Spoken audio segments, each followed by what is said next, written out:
వరి, ప్రతి ఉద్యాన పంటలను పండించిన రైతులు మొంతా తుఫాన్ కారణంగా తీవ్ర నష్టాల పాలయ్యారని, కూటమి ప్రభుత్వం వెంటనే రైతులను అన్ని విధాలుగా ఆదుకోవాలని సిపిఐ రాష్ట్ర కార్యవర్గ సభ్యులు తాటిపాక మధు విజ్ఞప్తి చేశారు. మొంతా తుఫాన్ కారణంగా పంట నష్టపోయిన రైతులను ప్రభుత్వం వెంటనే ఆదుకోవాలని, అలాగే కౌలు రైతులను అన్ని విధాలుగా ఆదుకోవాలని డిమాండ్ చేస్తూ పిఠాపురం వ్యవసాయ శాఖ కార్యాలయం ఎదుట సిపిఐ కార్యదర్శి సాక రామకృష్ణ ఆధ్వర్యంలో సిపిఐ నాయకులు, కార్యకర్తలు, రైతులు నిరసన కార్యక్రమం చేపట్టారు. పంట నష్టపోయిన రైతులను ప్రభుత్వం వెంటనే ఆదుకోవాలని నినాదాలు చేశారు. ఈ సందర్భంగా తాటిపాక మధు రైతులతో కలిసి వ్యవసాయ శాఖ అధికారులకు వినతి పత్రం అందించారు. ఈ సందర్భంగా సాక రామకృష్ణ, బోడకొండ, తాటిపాక మధు మీడియాతో మాట్లాడారు. ఈ కార్యక్రమంలో తోకల ప్రసాద్, రాజల నాగేశ్వరరావు, బాబీ, భవానీ, కేశబైన గోవింద్ తదితరులు పాల్గొన్నారు. ఈ ప్రభుత్వాలు ఎన్ని మారుతున్నా కూడా రైతాంగం మీద దృష్టి పెట్టకుండా కూడా పరిపాలన చేస్తా ఉన్నాయి.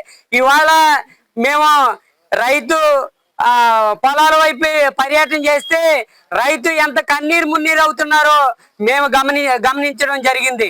ఇక్కడ డిసెంబర్ నెల వస్తున్నా కూడా ఇంకా రైతాంగం ధాన్యాలతో మగంలోనే ధాన్యాలతో ఉన్నాడంటే ఇక్కడ ఆదిలోనే నీరు ఎద్దడి ఏర్పాటు జరిగింది. రెండోది ఎరువులు కొరత వల్ల ఈ డిసెంబర్ నెల వరకు కూడా ఇంకా ధాన్యం కొనుగోలు చేయలేదు. రైతు భరోసాల ద్వారా ధాన్యం కొనుగోలు చేస్తానన్న రాష్ట్ర ప్రభుత్వం రైతుల వైపు కన్నెత్తి చూడకపోవడంతో ఇవాళ సిపిఐ పార్టీ తరఫున స్థానిక అగ్రికల్చర్ ఆఫీస్ వద్ద ధర్నా నిర్వర్తించాం. ఈ ధర్నా ద్వారా ప్రభుత్వం దిగొచ్చి మిగిలిన ధాన్యం కొనుగోలు చేయకపోతే భారీ స్థాయిలో ఉద్యమం చేపడతామని సందర్భంగా తెలియజేస్తాం. దిగుబడి కూడా 40 బస్తాలు వచ్చే దిగుబడి 20 బస్తాలకే పడిపోయింది.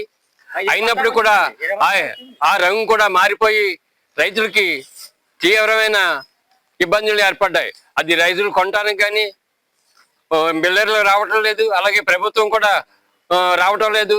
వెంటనే ప్రభుత్వం కలగజేసుకొని రైతులకి ఈ ధాన్యాన్ని కొనుగోలు చేయాలి. అలాగే స్వామినాథన్ కమిషన్ అమలు చేయాలి రైతులకి. అలాగే ఆక్వా రైతులు కూడా చాలా నష్టపోయారు. ఆక్వా రైతులను కూడా ఆదుకోవాలని చెప్పేసి అని భారత కమ్యూనిస్ట్ పార్టీ కోరుతుంది.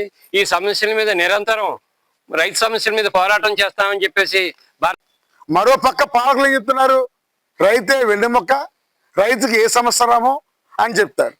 కానీ మన పవన్ కళ్యాణ్ గారు కానీ, చంద్రబాబు కానీ, లోకేష్ కానీ నిరంతరం ఏం మాడుతూ ఉంటారు, రైతులతో ఫోటోలు దిగుతూ అనేక కబుర్లు చెప్తారు. కానీ ఈ పిఠాపురం నియోజకవర్గంలోనే ఇప్పటికీ రైతులు చాలా ఇట్టుపడతారు లేక చాలా ఇబ్బందులు పడుతున్నారు. నరేంద్ర మోడీ ప్రభుత్వం స్వామినాథన్ కమిటీ సిఫార్సు అమలు చేస్తాము, మాకు ఓటు వేయమని చెప్పి ఇప్పుడు 11 ఏళ్ళు అవుతుంది.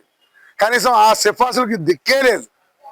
అందుకని ఈ నేపథ్యంలో మేము ఒకటే కోరుతున్నాం, రైతులు ఉసిరు మంచిది కాదు. గతంలో రైతులు ఉసిరు వల్లే చాలా ప్రభుత్వం ఇంటికి వెళ్ళిపోయినాయి. అలాంటి రైతాంగ ఉద్యమం పంజాబ్, చండీగఢ్ ఇలా రాష్ట్రం నుంచి ఢిల్లీ సరిహద్దుల్లో గడగలు ఆడించారు.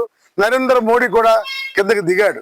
ఈ నేపథ్యం చంద్రబాబు నాయుడు గారు ఎప్పటికైనా రైతుల్ని ఆదుకోండి, రైతు భరోసా కింద వాళ్ళ కేంద్రాల వద్ద వరిదలను కొనండి, రంగు మారినా రైతు గిట్టుబాటు ధర ఇవ్వండి. లేకపోతే మాత్రం ఇది సిపిఐ రాష్ట్ర కార్యదర్శి జి ఈశ్వరయ్య గారు నాయకత్వంలో ఈ ఉద్యమాన్ని మరింత తీవ్రతరం చేస్తామని సందర్భంగా తెలియజేస్తున్నాం.